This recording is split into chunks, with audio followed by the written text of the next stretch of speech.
China's state-run media has been given constant update and a lot of coverage of the coronavirus epidemic, but they are all in one tone. 仅用了3天时间就完成了改建17工程。非常感谢党和政府。非常有信心，这场战争而且是必胜。Social media, however, depicts a very different picture.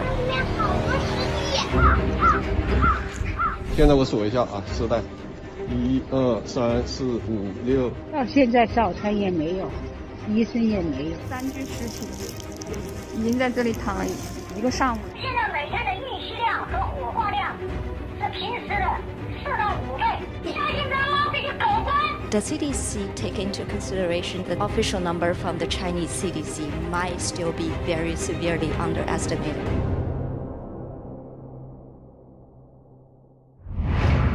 Welcome to Zooming In, I'm Simone Gao. On February 12th, Hubei health authorities announced an additional 14,840 cases of the coronavirus. It marks the largest single-day rise since the epidemic began, and it's almost 10 times the number of cases from the day before. Health authorities said the spike was due to the inclusion of clinically diagnosed cases in Hubei. Others suspect the true reason is because of a recent change in top leadership in Hubei province and Wuhan city, as these two Xi Jinping appointees seek to avoid taking responsibility for their predecessors' incompetence and concealment of the epidemic. To decode these events, Zooming In did a thorough case study of one of China's most popular media outlets' coverage of the coronavirus epidemic. We also did a preliminary calculation of the infected population and death toll in Wuhan based on the investigation by the Epic Media Group into one of Wuhan's funeral homes. From there, we'll explore the truth of the epidemic, how Chinese leadership view it, their plan going forward, and most importantly, what it means for you if the epidemic in China is 10 times worse than reported.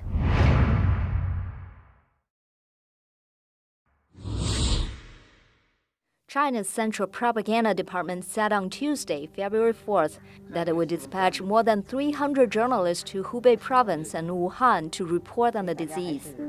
The decision came on the heels of a meeting chaired by Chinese Communist Party leader Xi Jinping held earlier this week amid mounting public anger from social media at the government's handling of the crisis.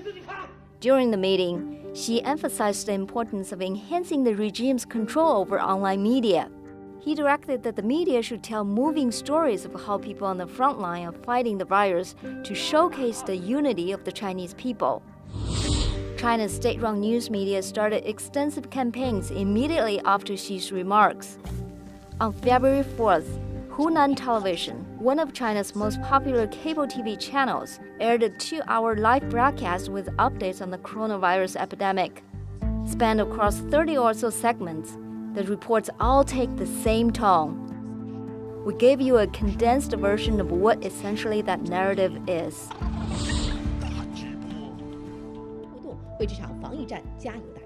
China's National Health Commission released the latest update on the coronavirus.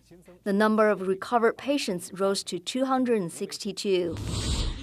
4,955 patients were recently discharged from medical observation. No new reported deaths. Thanks to scientifically effective treatment, 3 patients have recovered. Laudi's second medical zone was constructed in only 3 days. My confidence in the victory has surpassed my worries. Hunan pharmaceutical manufacturers resumed work to guarantee speedy and steady supply.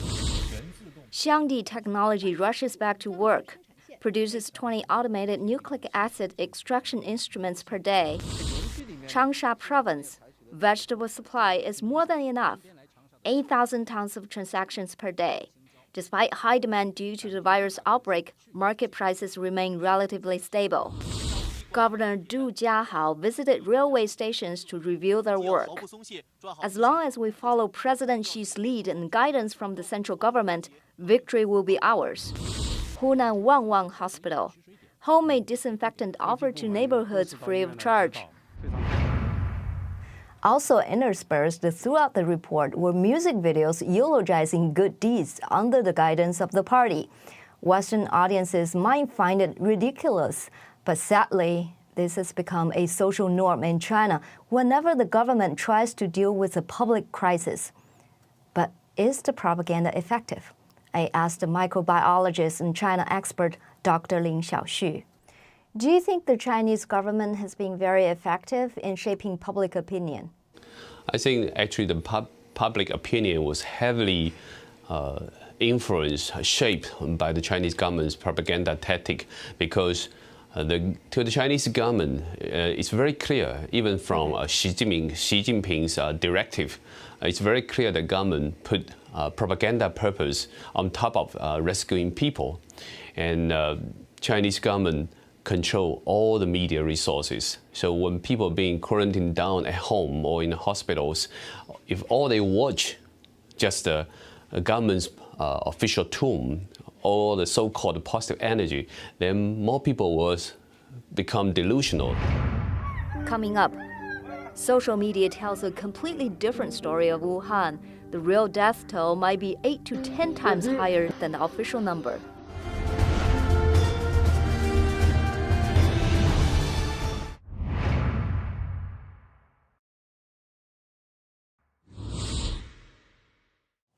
While we do not attempt to undermine any efforts of the medical staff working on the front line, it is worth questioning what Chinese state-run media do not address and why.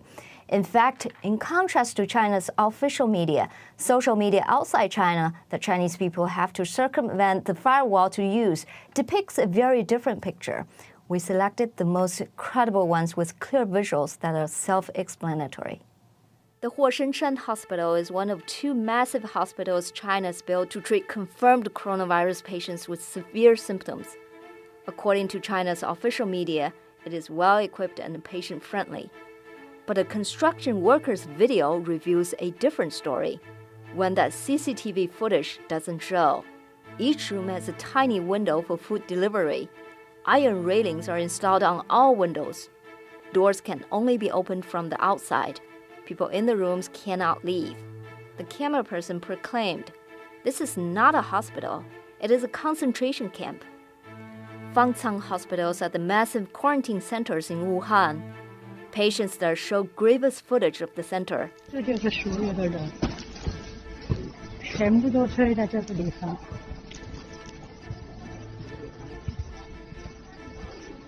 根本都没有隔离。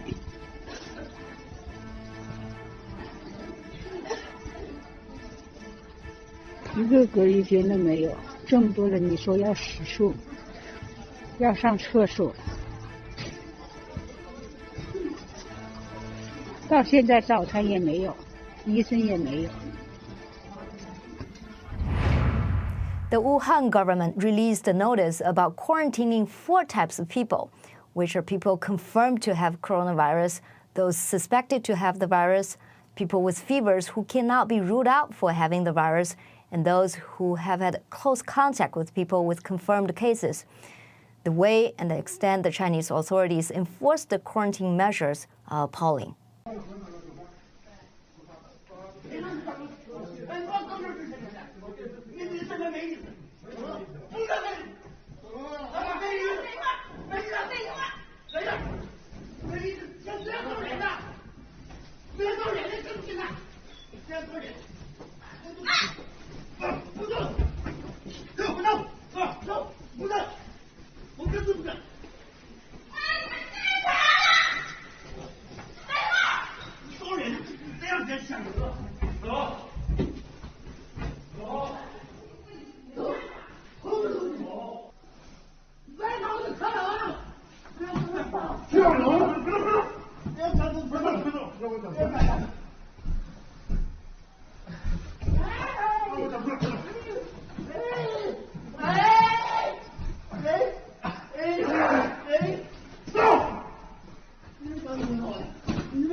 In some communities, local officials ordered the lockdown of infected people's homes.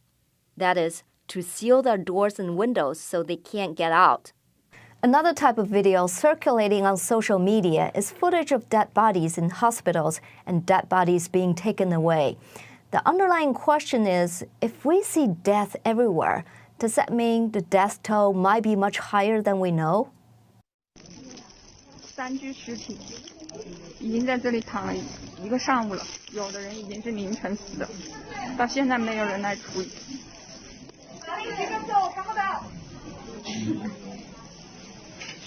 然后医生、护士还有病人全部都在这种环境下面工作。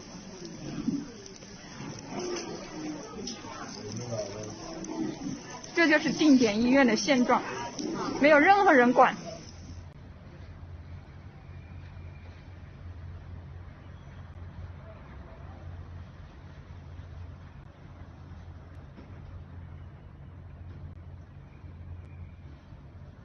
哇，里面还有好多尸体嘞，妈妈！妈妈，里面好多尸体。看到了，看到了。那个车里面，车里面。看到了，我妈妈看到了。2个有很多。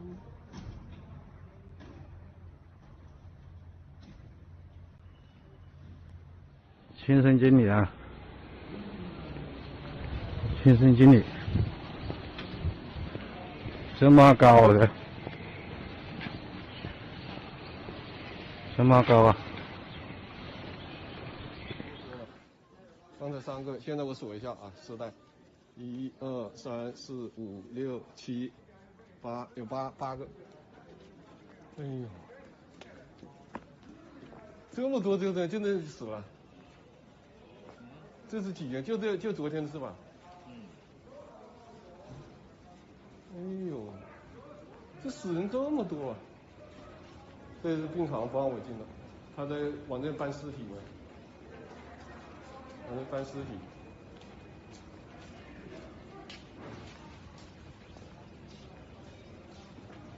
这里面还有诊室，也有诊室。哎呦，这里面也有诊室。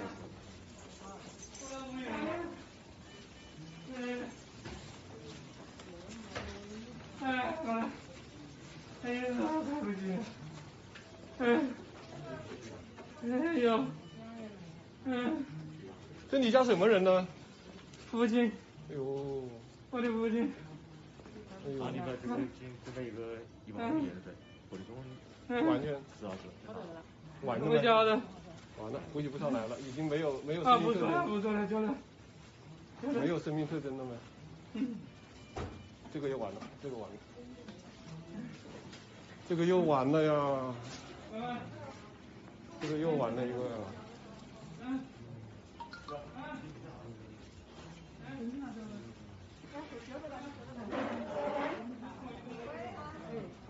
又完那个，他儿子啊，又快死了一个，他儿子已经喘不过气来了，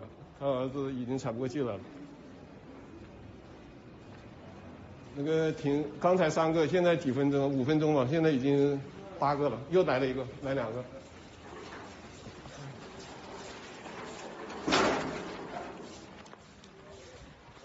怎么里面还有尸体吗？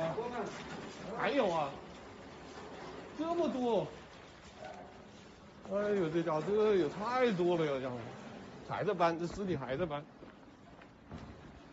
哎呦，8个尸体。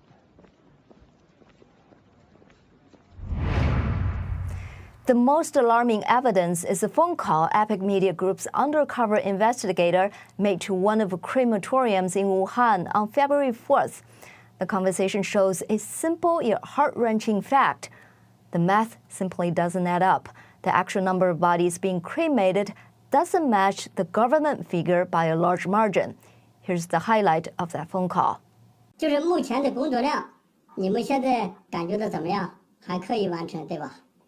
如果再增加，压力很大，压力很大，压力很大。领导，你要是听真话还是听假话？你当然要说实话了。我们实话我就跟领导说，我本人都要快崩溃了。哦，你讲讲看，为什么？我现在压力非常大。那为什么呢？你们现在的我上级重视这个问题，现在的重心都在医院这块。对。我们这块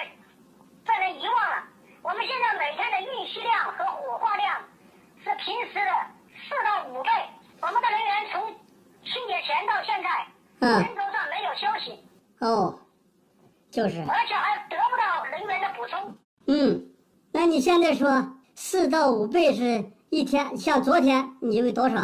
我这个数字我不好跟你说，因为我不知道你的真实身份。你光一个电话，我这个按照上级的要求，这个数字不许随便说。因为我刚才已经跟你讲了，现在的业务量是平时的4到5倍。哦，4到5倍。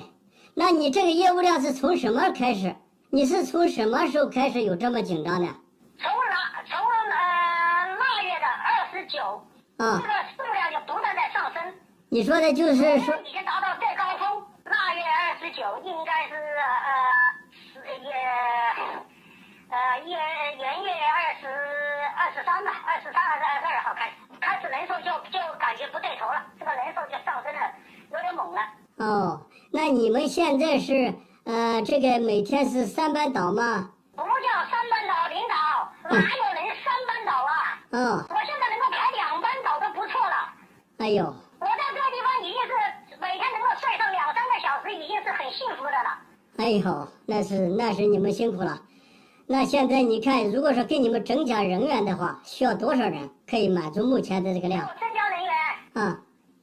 如果按照昨天的那个量的话，至少要给我增加40到50个人。40到50个人，那你们现在有多少人？我现在有110多人。哦，110多人。你们一共有多少个炉子？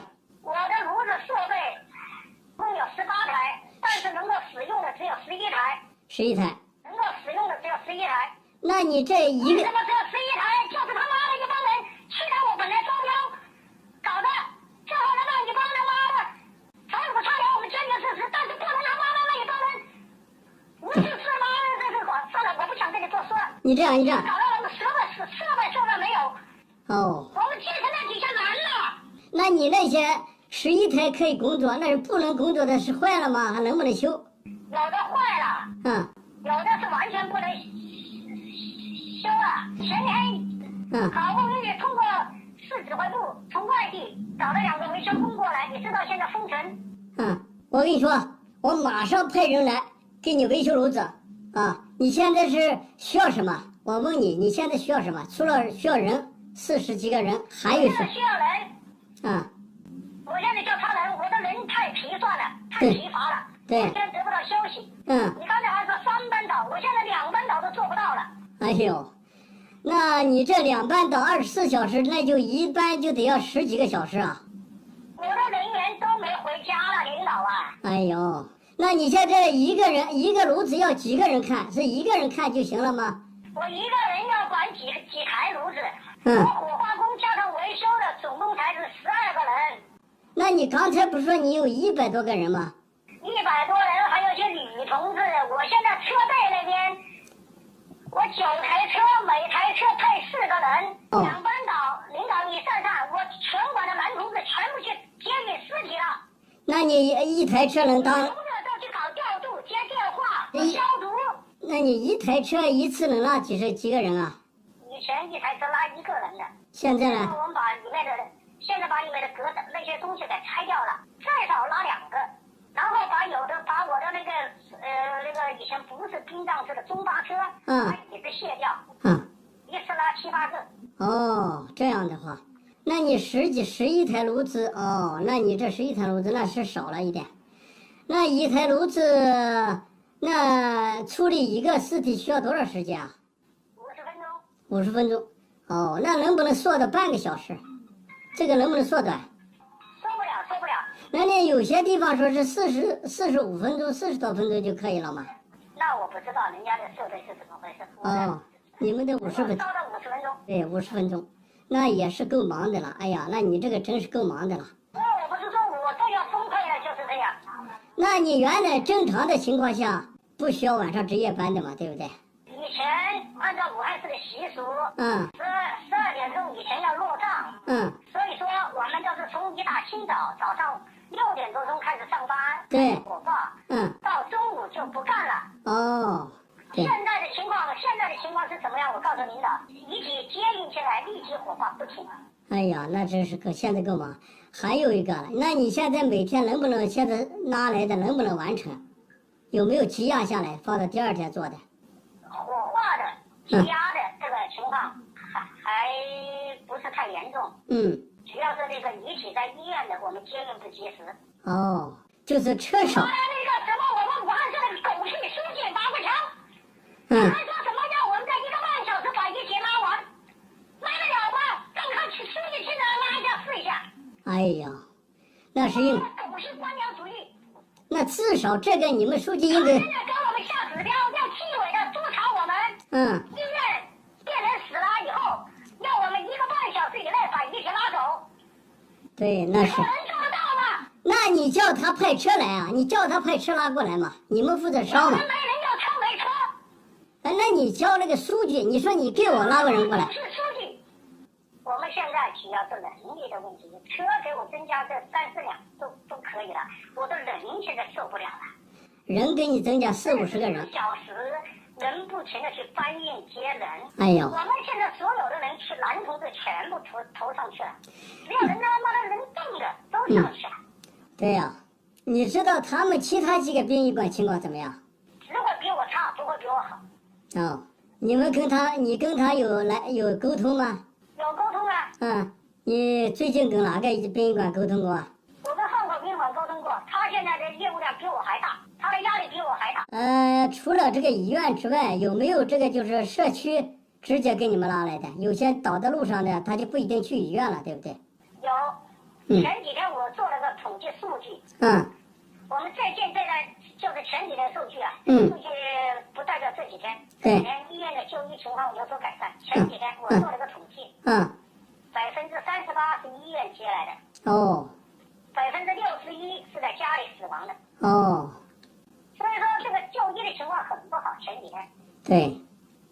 你想想，60%都在家里死的。哎呀。当然，这个家里死的不一定是这个肺炎啊，也其他我说的这个数字没有区分肺炎和非肺炎的。现在大部分都是。武汉市这帮狗官把这个城市管理的一塌糊涂。The investigator called the funeral home again shortly afterwards and got this figure. 跟你负责任的说，昨天是我们最多的一天。昨天是多少？你能不能告诉我一下？他说40多个，不到50个，是不是这样的？我就姑且相信你一下。你说。我昨天总共接运的遗体，127个。烧掉了116个。OK。然后确诊数，确诊数是8个。我戳的这127个中间，根据死亡证书上面标明的确诊的8个，写的疑似的，是48个。我这是全部有死亡证书在我手上的。好。According to China's official records, 131 people are expected to die in Wuhan every day. Wuhan has 7 funeral homes, and they can cremate 135 bodies daily on average. Based on this information, Zooming In did a preliminary calculation.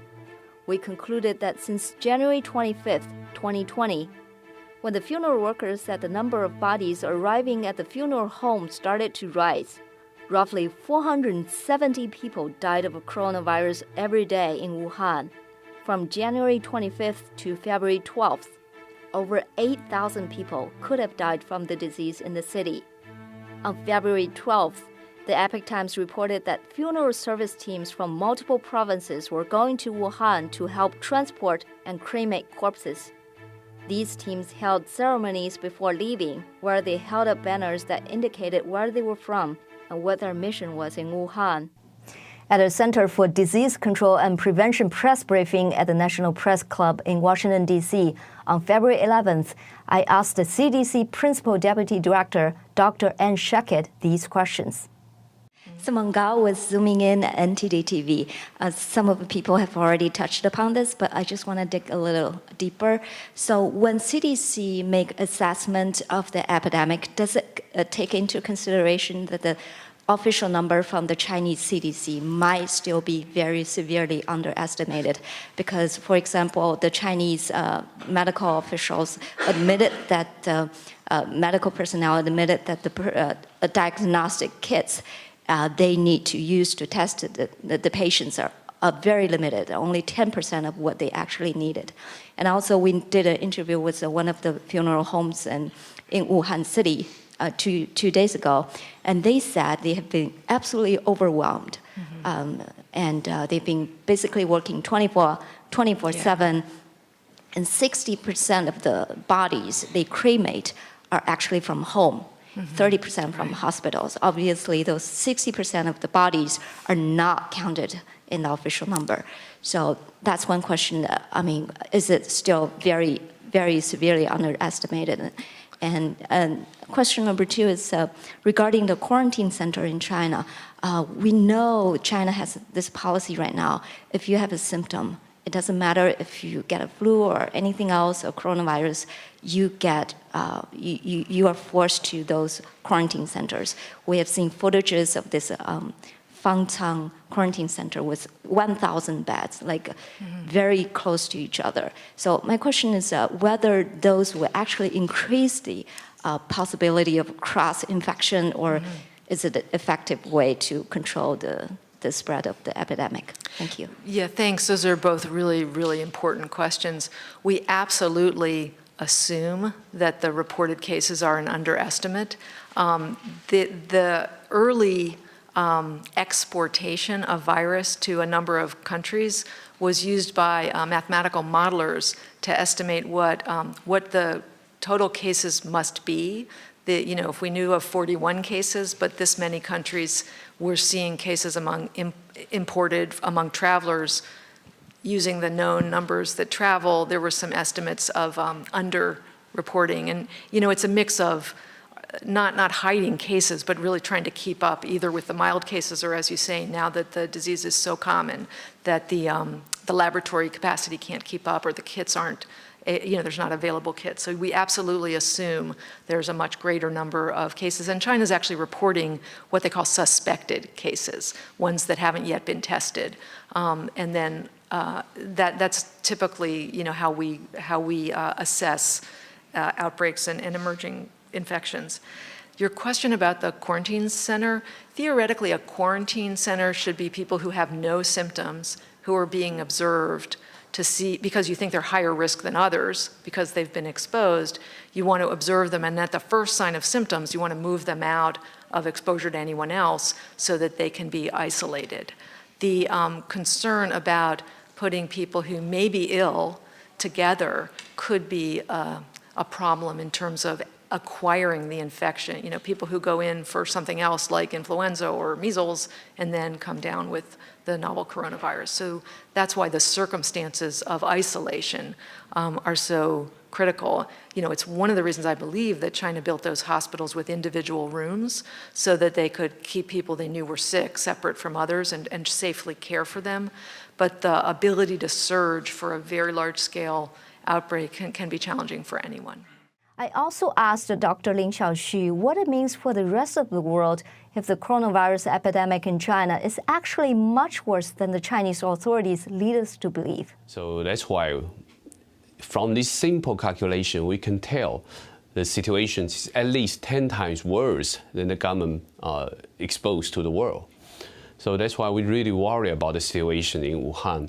And because this disease already spreading to so many countries, people always worry that it would turn into a full-blown pandemic. So right now, outside China, we just didn't see any country have a major, a cluster case outbreak, and only smaller community groups or individual cases. So that's why the WHO didn't call it a pandemic yet.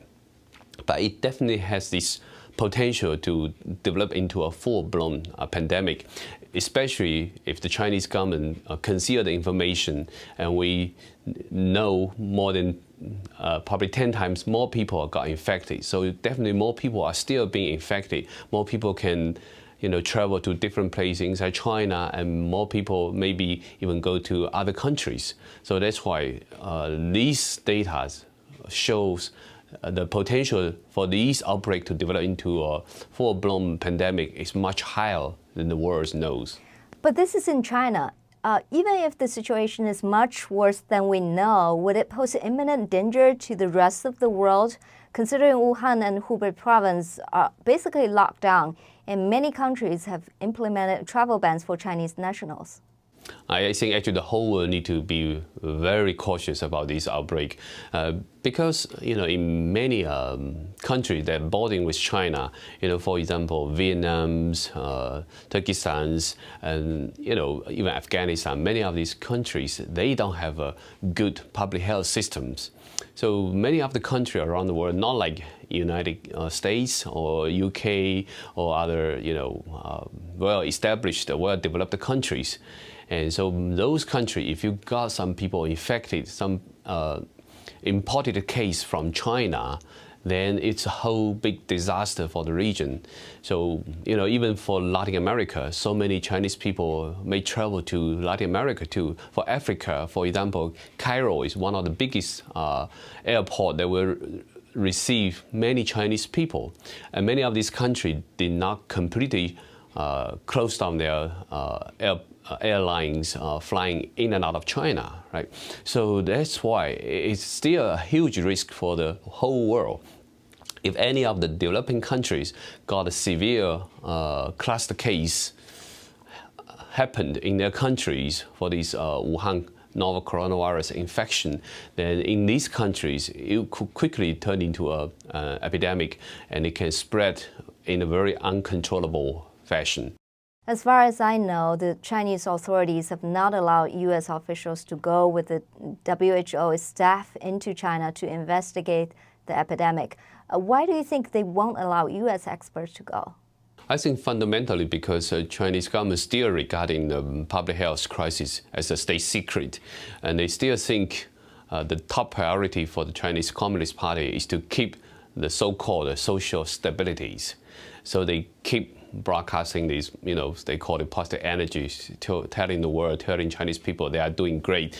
They can lock down the city, they can build a hospital in 10 days. So many positive measures have been taken to contain the situation. But they don't want the whole world to know how much people suffer in this kind of quarantine down situations. And are there any loophole in the prevention measures? Are there any loophole in their supplying, for people's in the self-quarantine situations, and how many people die due to the humanitarian disaster that the government may created, and they may not want the whole world to know the true origin of this virus. So there are many questions regarding these, many issues maybe the Chinese government didn't want the whole world to know. That's why they keep rejecting the U.S.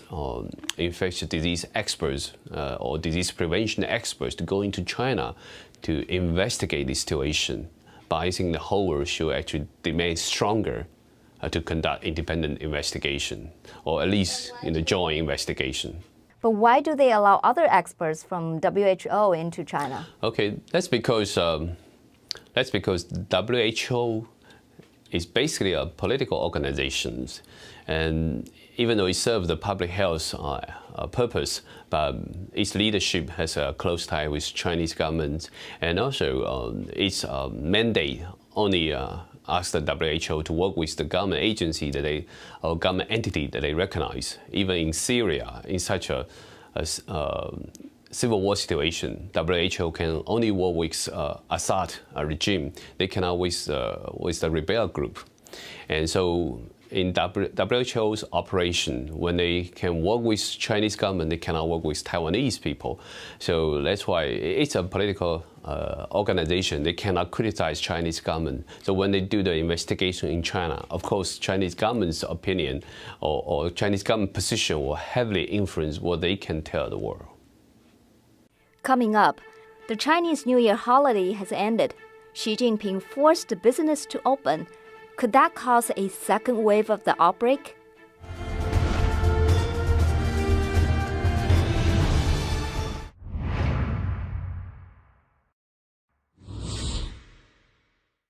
China's extended New Year's holiday officially ended on February 10th. The 174 million migrant workers from rural regions are supposed to go back to work at that time. But the coronavirus epidemic has stymied domestic travel. Buses, trains, and planes are still severely restricted. Migrant workers are being asked to quarantine themselves for 14 days after they return. Most companies that can function with staff working remotely have told employees to work from home. The whole country is still partially shut down. However, one person is not happy with the situation. According to Reuters, after reviewing reports on the outbreak from the National Development and Reform Commission and other economic departments, Xi told local officials during a February 3rd meeting of the Politburo Standing Committee that some of the actions taken to contain the virus are harming the economy. He urged them to refrain from more restrictive measures. Local authorities outside Wuhan, where the virus is thought to have first taken hold, have shut down schools and factories, sealed off roads and railways, banned public events, and even locked down residential compounds. She said some of these steps have not been practical and have sown fear among the public, according to two people familiar with the meeting. Xi is obviously worried about the economy. The Politburo Standing Committee stressed the importance of keeping people employed and strengthening policies to support small to medium-sized businesses. But will sending a big portion of the population back to work cause a second wave of the outbreak? Here's what Lin Xiaoxu has to say.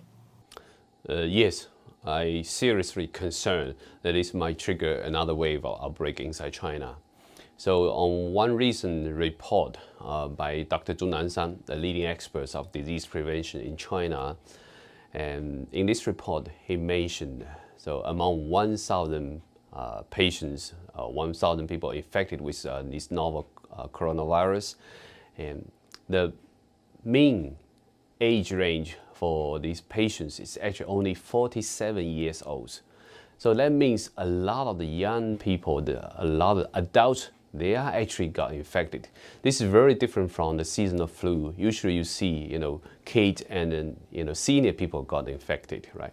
So that means a lot of young people become infected with this virus.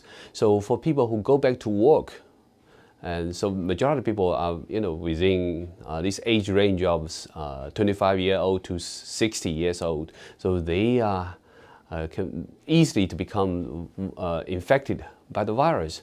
So that's why it's a huge concern.